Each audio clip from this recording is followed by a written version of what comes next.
Last video हमने aldehyde और ketone का पढ़ा था, तो उसमें हमने केवल ये पढ़ा था कि एल्डिहाइड का नोमेनक्लेचर कैसे करते हैं, एल्डिहाइड कीटोन कार्बोक्सिलिक एसिड में, और किस तरह से हम विभेद करते हैं और क्लासिफिकेशन उसका।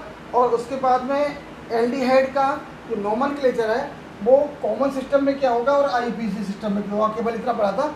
अब बढ़ते हैं preparation of aldehyde. Preparation of aldehyde, इसमें कुछ मेन रिएक्शन है उनको हम पढ़ेंगे। पहला है जैसे by oxidation of primary alcohol, यानी कि ये बात ध्यान रखें कि जो एल्डिहाइड है वो हमारे प्राइमरी एल्कोहल से बनाने के लिए आते हैं, तो केवल प्राइमरी एल्कोहल से ही बनते हैं, सेकेंडरी एल्कोहल से एल्डिहाइड नहीं बनते हैं। तो प्राइमरी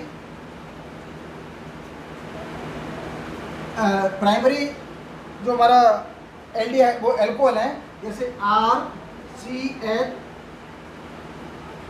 RCH2OH, प्राइमरी एल्कोहल समझते हैं। प्राइमरी एल्कोहल होता है जिस पर एल्कोहलिक ग्रुप लगा हुआ है वो कार्बन 1 डिग्री का है, तो प्राइमरी एल्कोहल हमारा RCH2OH, R कोई भी एल्काइल ग्रुप है। और इससे हम इसका ऑक्सीडेशन करके भी एल्डिहाइड बना सकते हैं और इसका रिडक्शन करके भी एल्डिहाइड बना सकते हैं। तो पहले इसका हम ऑक्सीडेशन देखते हैं, ऑक्सीडेशन। और इसका जो ऑक्सीडेशन होता है वो K2Cr2O7 और H2SO4 की प्रेजेंस में होता है, या KMnO4 की प्रेजेंस में कर सकते हैं। K2SO4 वो K2Cr2O4 या H2SO4 या KMnO4, इनमें से किसी भी कंडीशन में इसका हम ऑक्सीडेशन कर सकते हैं। और जब इसका ऑक्सीडेशन करेंगे तो इससे एल्डिहाइड बनेगा। एल्डिहाइड बनेगा तो क्या बनेगा, RCHO + H2O। हमें ध्यान होगा कि जो H2SO4 है हमारा वो क्या है, डिहाइड्रेटिंग एजेंट भी है। ये हमेशा जब भी H2SO4 से रिएक्शन होती है तो वाटर मॉलिक्यूल को अलग कर देता है। इस तरह से क्या होगा, वाटर मॉलिक्यूल को अलग कर दिया, तो RCHO और इसमें से H2 प्लस ऑक्सीडेशन का हो is equal to H2O, water molecule अलग निकल जाता है। अगर इसका हम रिडक्शन कराते हैं, इसका अगर हम रिडक्शन कराते हैं कॉपर की प्रेजेंस में, और कॉपर की प्रेजेंस में इसका रिडक्शन कराते हैं तो उस स्थिति में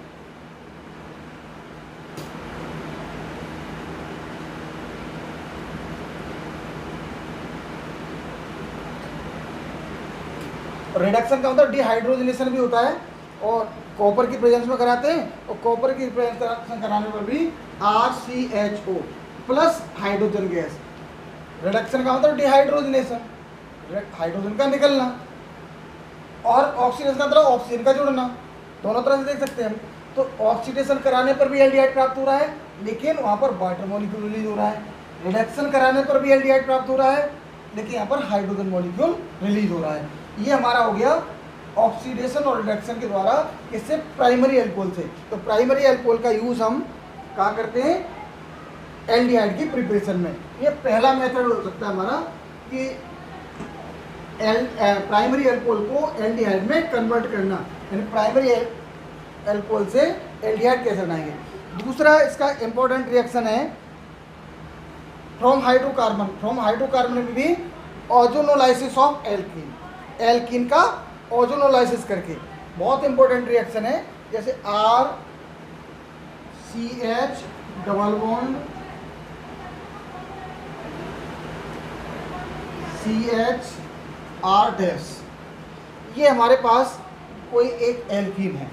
अब इस एल्कीन का हमको करना है ओजोनोलाइसिस, मतलब ऑक्सीजन से रिएक्शन। तो ओजोनोलाइसिस करने पर क्या होता है, ये डबल बॉन्ड टूटता है हमेशा। जैसे कभी भी कोई भी एल्कीन या एल्काइन रिएक्शन करती है, एल्काइन में ट्रिपल बॉन्ड टूटता है पहले, और एल्कीन में डबल बॉन्ड टूटता है। यहाँ पर डबल बॉन्ड टूटेगा, तो देखो आप डबल बॉन्ड को तोड़ के देखते हैं, देखो कैसे होगा। तो यहाँ क्या हो जाएगा, इसको डबल बॉन्ड को तोड़ेंगे तो देखो RCH, यही हमारे पास केवल RCH, और दूसरी तरफ क्या है CHR-, डबल बॉन्ड टूट गया।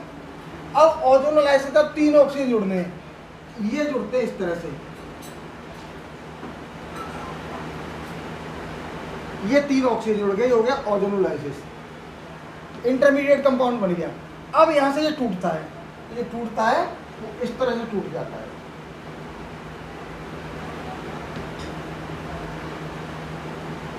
तो यहां से क्या बन जाएगा, is equal to RCHO plus R-CHO।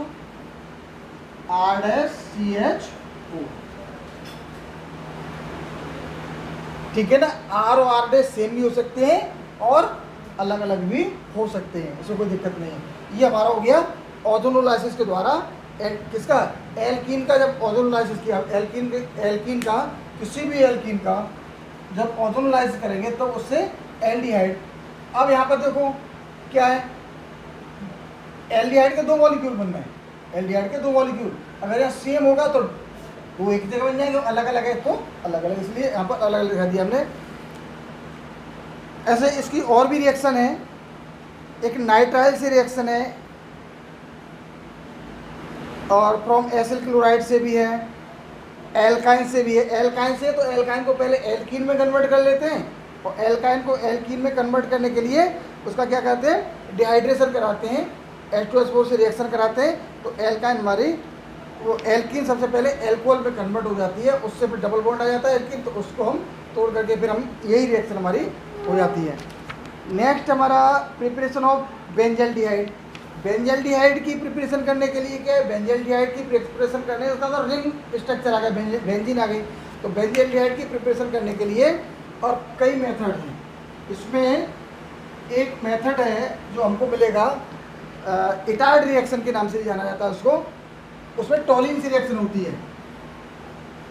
Toluene क्या होता है, बेंजीन रिंग के ऊपर CH3 जो कि टोल्बिन, और टोल्बिन की रिएक्शन होती है CrO2Cl2 CrO2Cl2 CH2, इनकी प्रेजेंस में रिएक्शन होती है।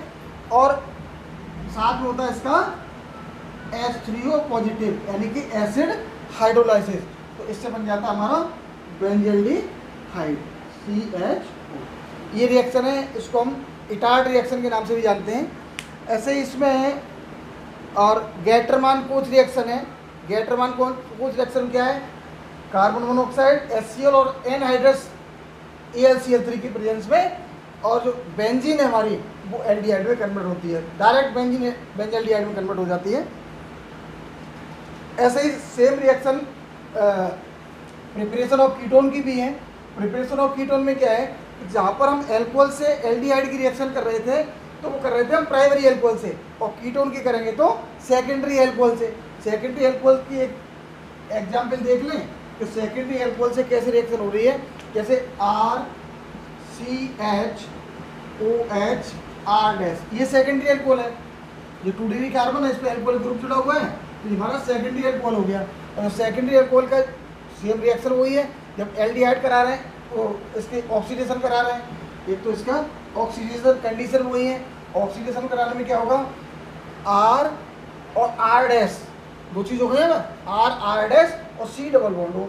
हमें तो कोई क्या करना है, C डबल बॉन्ड कोई तो आना है यहाँ पर हाइड्रोजन, इसमें से वो वाटर मॉलिक्यूल जैसे पहले रिलीज हो रहा था वो रिलीज हो जाएगा। तो RC डबल बॉन्ड O और R- प्लस H2 ऐसे रिडक्शन कराएंगे। तो सेम रिएक्शन, ऑक्सीडेशन और रिडक्शन की सेम रिएक्शन है जो एल्डिहाइड में थी। रिएक्शन वहीं पर होनी, उसी जगह पर होनी, उसी कार्बन पर होनी है जिस पर फंक्शनल ग्रुप हमारा यानी हाइड्रोक्सिल ग्रुप लगा हुआ है। ऐसे ही इसकी ओजोनोलाइसिस थी। ओजोनोलाइसिस की रिएक्शन जैसे हमने एल्डिहाइड में पढ़ी थी, सेम हमारी कीटोन में होगी, कोई अंतर नहीं आएगा, डबल बॉन्ड से टूटेगा। ठीक है, दोनों रिएक्शन सेम है। और चाहे तो उसको देख भी सकते हैं, चलो तो एक बार देख ही लेते हैं। जैसे हमारे पास है कोई भी एल्कीन है और यानी कि C double bond C R R R और R, ये है, तो ये क्या होगा, हमेशा यहाँ से टूटेगी, रिएक्शन यहीं पे होनी है, ओजोनोलाइसिस होनी है। तो यहाँ पर क्या होगा, R R और C, R R C, पहले क्या था R C और यहाँ पे S था, अब है R C R, C R और R, या ऐसे लिख दें इसको तो ठीक लगेगा, R R। इसका क्या किया हमने, ओजोनोलाइसिस। और दूसरा भी C R और R, वही है ऑक्सीजन, ओजोन लाइसिस हुआ, 3 ऑक्सीजन हो गई, यहाँ से इस तरह से टूट जाएगा। तो RCOR डैश या RCOR और RCOR, अगर डैश अलग अलग है, R अगर अलग अलग है तो अलग अलग भी हो सकते हैं, और सेम है तो सेम भी हो सकते हैं। ये हमारी ओजोनोलाइसिस से भी रिएक्शन उसे कीटोन की प्रिपरेशन है।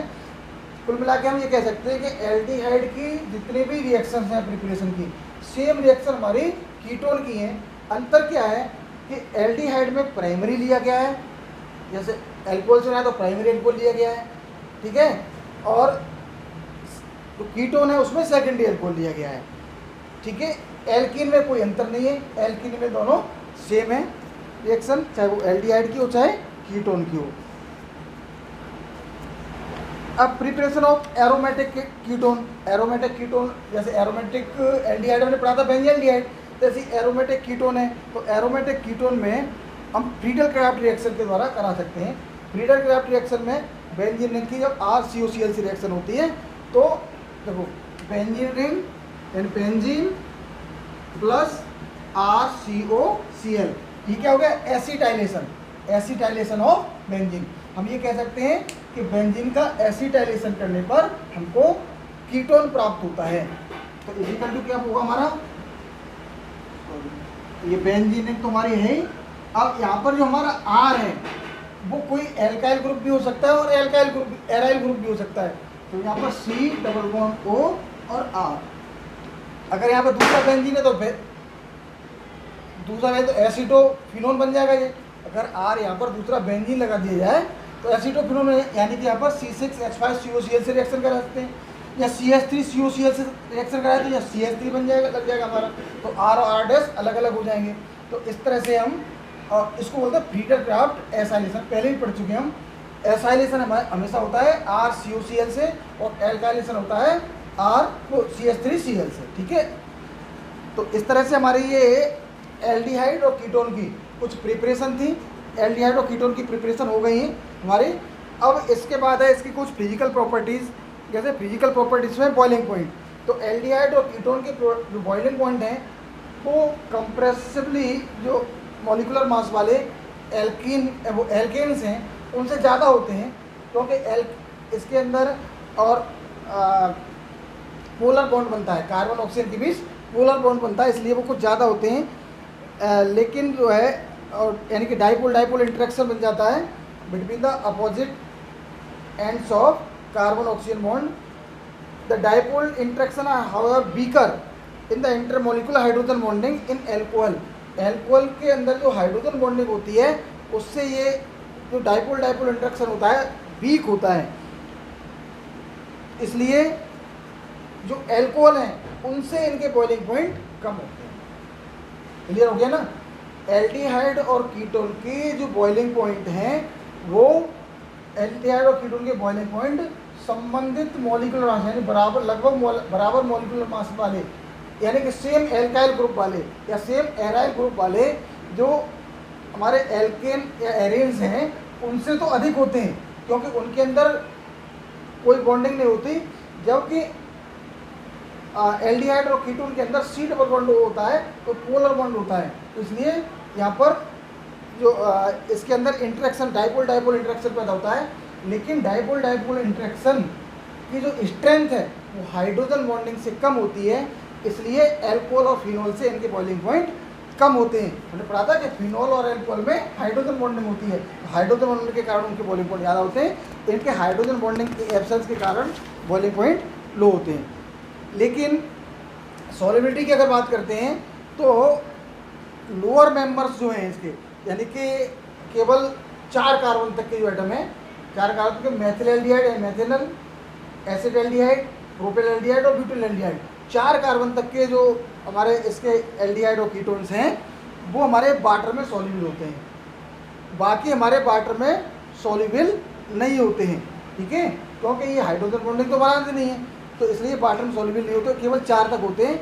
लेकिन जो हायर एल्डिहाइड और कीटोन है वो ऑर्गेनिक सबस्टेंस होते हैं, उनमें सॉल्युबल होते हैं कि उनमें पोलरिटी ज़्यादा आ जाती है, पोलर होने के कारण, इसलिए वो इसमें सॉल्यूबल हो जाते हैं। इस तरह से हमारी ये फिजिकल प्रॉपर्टी एल्डिहाइड और कीटोन की यहाँ पर फिनिश हो जाती है।